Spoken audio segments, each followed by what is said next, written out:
পশ্চিমবাংলার গ্রামে গঞ্জে থেকে ভারতবর্ষ তথা ভারতবর্ষের বাইরে যারা মানবতার পূজারী, যাদের মধ্যে সামান্যতম মানবতা আছে, তারা যেই ধরনের, যেই জাতির, যেই দেশের লোক হন, সবাই এর নিন্দা করেছেন, বিরোধিতা করেছেন, সুবিচার চেয়েছেন।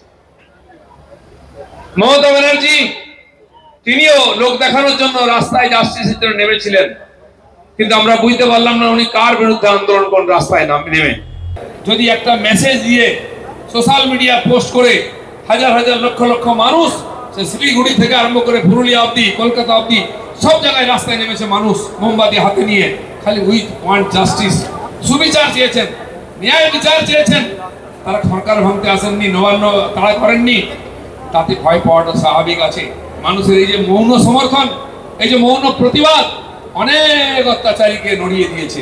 সেই জন্য আজকে পশ্চিমবাংলায় যে ভবিষ্যৎ, ওইদিকে এগোচ্ছে মমতা ব্যানার্জির ভবিষ্যৎ।